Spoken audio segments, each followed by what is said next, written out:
I was discriminated against all my life because of my golden child sister. Finally, I got my sweet revenge on my wedding day.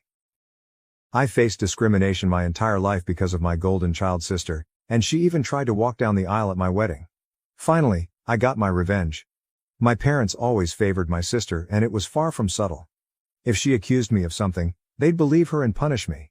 But if I accused her, even with undeniable proof, they'd give her a lighter punishment and find a way to scold me too.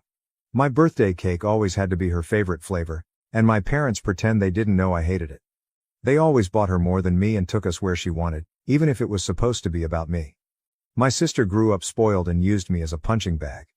At first, she mostly ignored me, but things got worse when we were teens. She ended up with no friends, and her behavior deteriorated. Did her friends move away or ditch her because she was mean? I don't know, because we were never close. My parents boasted about her achievements but never mentioned any issues, whereas they constantly highlighted my flaws as teasing material. I only knew she had no friends because we went to the same school, and I noticed she was no longer with people. Meanwhile, I was fairly popular.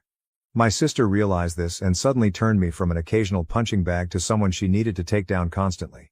She started accusing me and my friends of more things. My parents stopped letting me hang out with anyone, with excuses like, "They're not good people according to your sister," or, "Why are you trying to leave us? Why can't you be like your sister and enjoy family time?" What saved me from complete isolation was my extended family.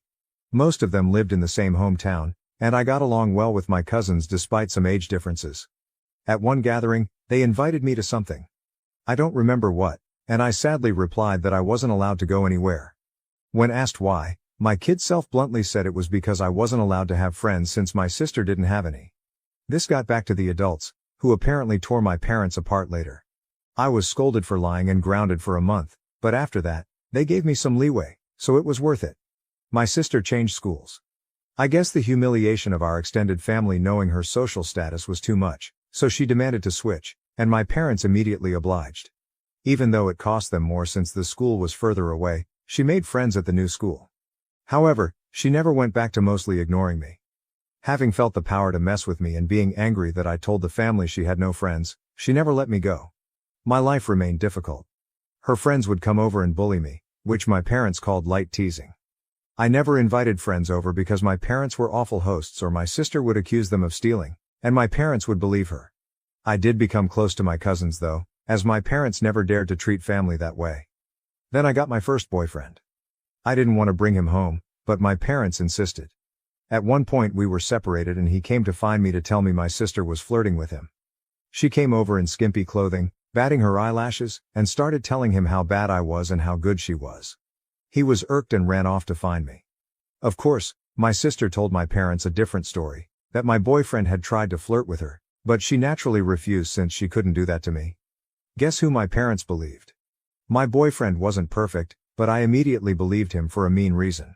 Remember, I was a teen suffering from unfair treatment. I was very resentful and moody and hated my sister as much as she hated me. With that disclaimer out of the way, let's talk about looks. I hadn't mentioned them yet because they weren't relevant. My parents were overweight and liked showing love via food, giving more food, buying treats, etc.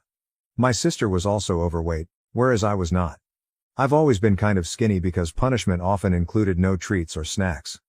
Obviously, weight isn't what matters, personality is. But my sister, even then, was already rude and spoiled. Even her flirting attempts were bad because she never learned to work for anything since she could demand, and my parents would deliver. Added to that, the fact that she didn't look like some sexy model, even my self-conscious teen self didn't believe my boyfriend would try and cheat on me with her. Anyway, my parents prohibited me from dating such a horrible boy. I did try to keep going in secret, but it was hard, and the relationship ended. I did get another boyfriend, but again, my sister accused him of flirting with her when he refused her advances. Again, my parents believed her. I tried pointing out how this happened again, but they decided that I was incapable of making good choices and kept picking bad boyfriends. The relationship couldn't handle the Romeo-Juliet situation and fizzled out again. I would eventually get called a slut in high school as I was fine with making out with boys and such but refused to have relationships. Thankfully, it never got back to my sister or parents. My sister did bring one boyfriend home during all this time. He was paraded with pride, and my parents spent every second telling me how good he was and why I couldn't be like my sister and find myself someone like that. Until he stopped showing up and suddenly he was a conniving bastard that tricked my sister. Oh well, and the unequal treatment continued. At this time, she had more spending money, and her curfews were much better than mine. She was free to go anywhere at any time, while I couldn't. If I pointed it out, my parents would say it's because she's older, but when I reached that age, I still didn't have the same treatment she had. And when I pointed it out, they denied they ever said that or claimed it was because I couldn't be trusted like she was, using my sister's accusations against my boyfriends and friends as proof of my bad judgment. Time goes by, and it's time for my sister to graduate. She was accepted into a college, not a very well-regarded one, and she had no scholarship or anything. Again, because only her achievements were told to me, I don't know which colleges she even tried for, so I can't say how badly she was rejected. I do know her grades were bad in school though, because whenever she got a B, we would celebrate.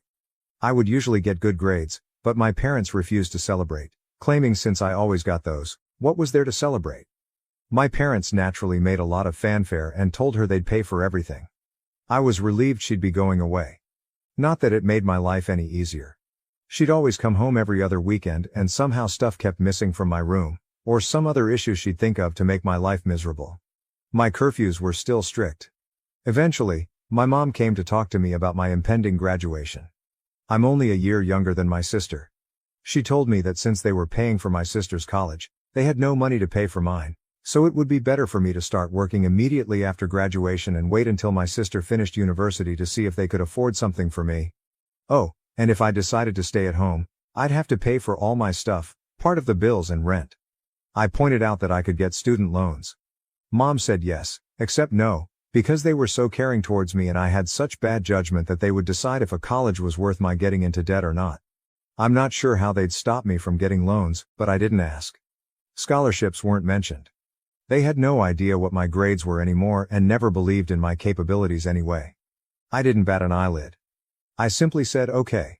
My mom clearly didn't expect that and kept prying. Maybe she hoped I'd throw a tantrum so they'd have an excuse to never pay for my college, but I said nothing except that I understood their position, thanked them for caring, and that was that. My dad later tried the same, but I also refused to be emotional. You see, after a whole lifetime of their terrible parenting, I never had any expectations towards my education. I knew they would find an excuse to not pay for mine and make my life miserable. I never believed they would eventually pay if I worked and waited for my sister to graduate. I had been preparing for college for a long time. I could barely go out, my friendships were slim, so I had a lot of time to study. And study I did because I saw college as my only chance to be free. Well, the time came, and I worked my ass off and got a scholarship. Not to anywhere like Ivy League or anything like law or medical school, but it was a good enough course in a decent college with a full scholarship. Knowing my sister would hate it and try to stop me via my parents, I put my achievement on social media at the same time I told them, even forcing myself to thank them in the post. Now they couldn't forbid me from going as they'd have to explain to the family why not. Initially, they were even a little proud and boasted about it, and then I guess my sister got to them and they changed gears and even asked me if I was sure I wanted to go. They let slip that my sister wasn't doing well in college, and since she was smarter and had better judgment than me, I'd suffer worse. I obviously stuck to my guns. They weren't happy but couldn't do anything. College was my savior. I started being happy. I still contacted my parents and visited on holidays and such, but since they refused to pay for anything, I could excuse not going a lot due to money. During this time, I avoided introducing any man to them, and my sister stopped going to college. I know she didn't graduate because, again, they'd have made a fanfare about it. She moved back home, paying no bills or rent, but it's different, my parents said, and started working at the same company as my mom, obviously thanks to my mom pulling strings. This was all presented to me as a point of pride. Almost there, I promise. I met my husband around this time. You know those people who say, if I were in that situation, I'd have done something. My husband is the type who actually does. I'm the type who is meek and a doormat in any situation and then can't sleep at night wishing I had done something, had thought of something witty to say, etc. I'm the person who can't help but cry when I'm angry. My husband is the guy who claps back immediately. He loves drama and loves to resolve it.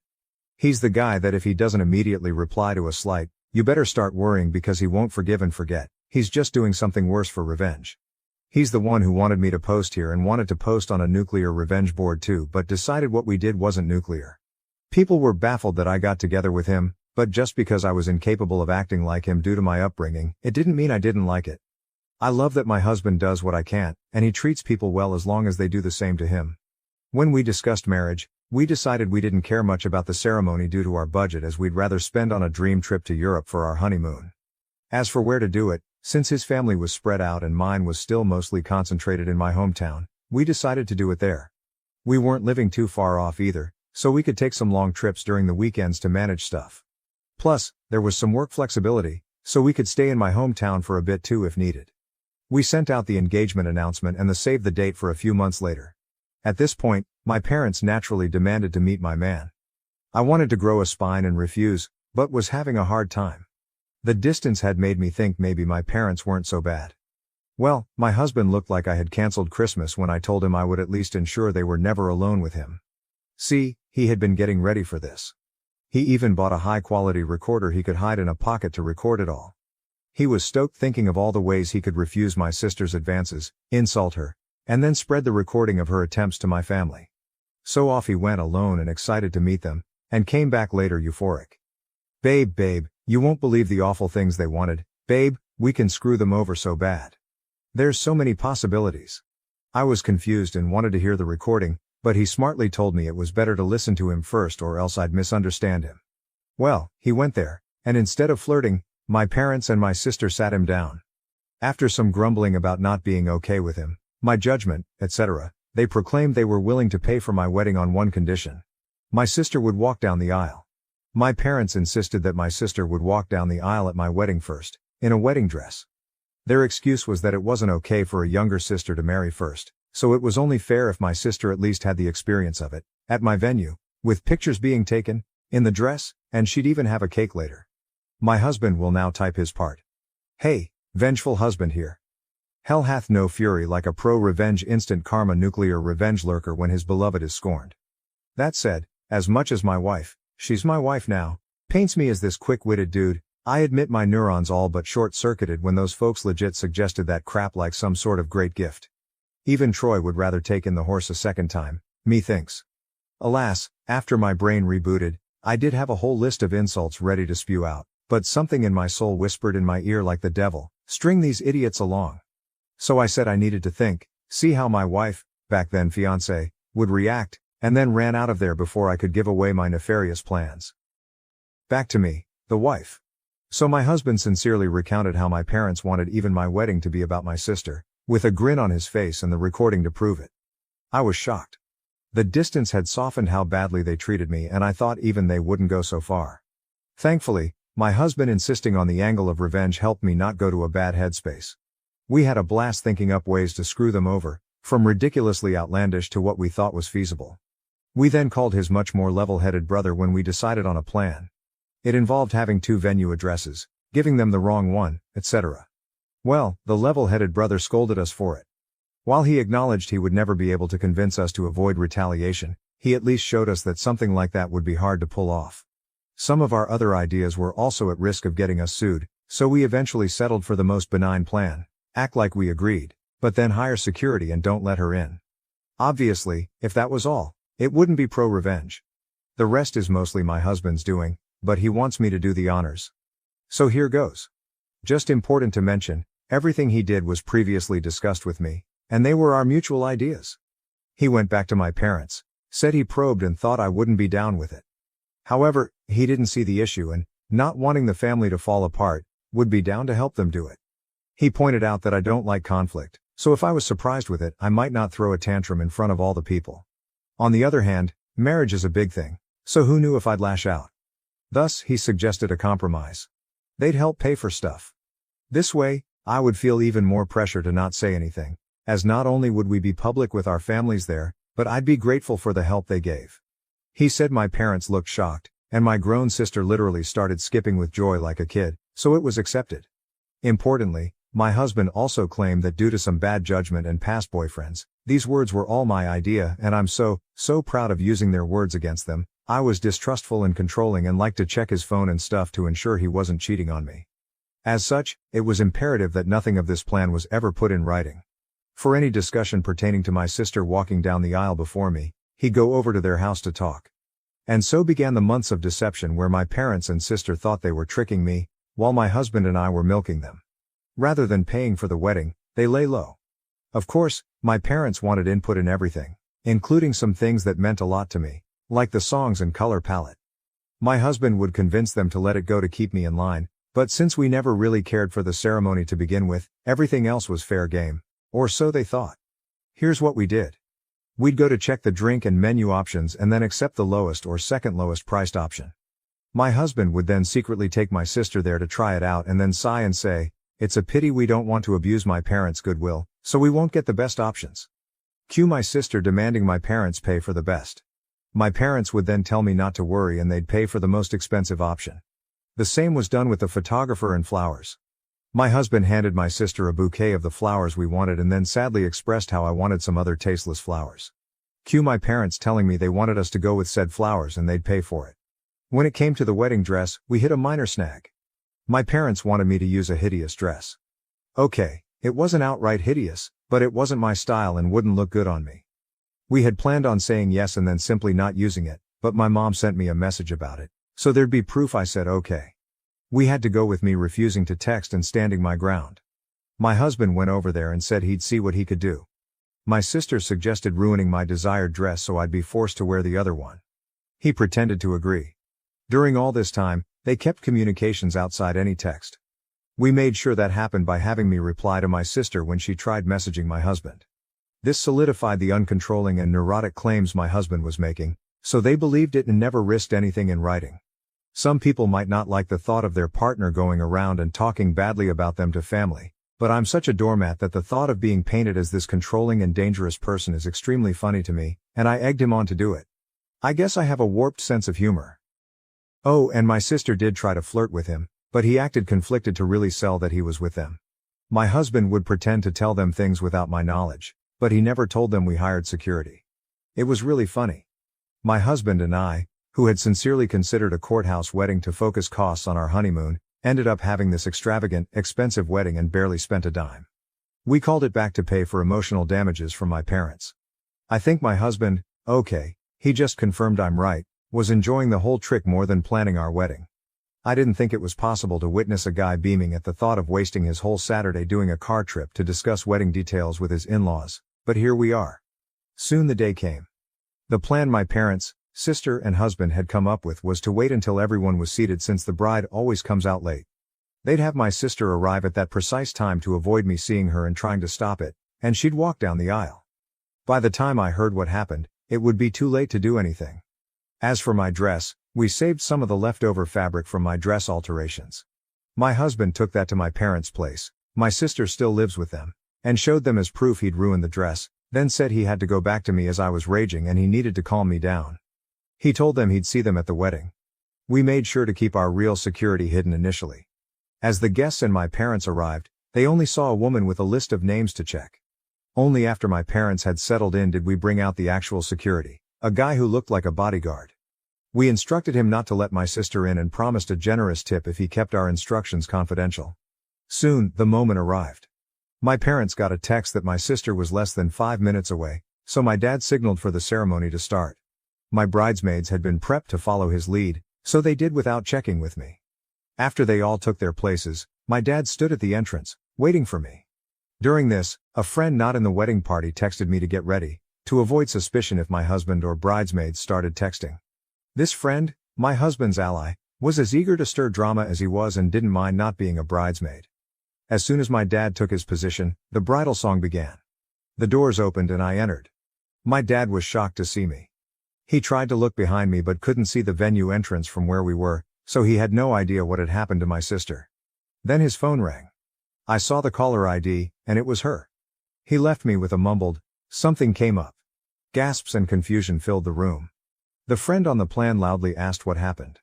I lied and said tearfully, "He told me it wasn't supposed to be me there." My husband and I had agreed that if my dad abandoned me, I should say that to make him look as bad as possible. The tears weren't just acting. I was genuinely hurt and trying not to cry. The friend then loudly asked, "What did he mean by it shouldn't be you?" So that everyone could hear and spread it. Then she said, "I will go and check," and ran off. We planned this so she could create chaos with the security and prevent my dad from returning to stop the ceremony. Eventually, my mom also left.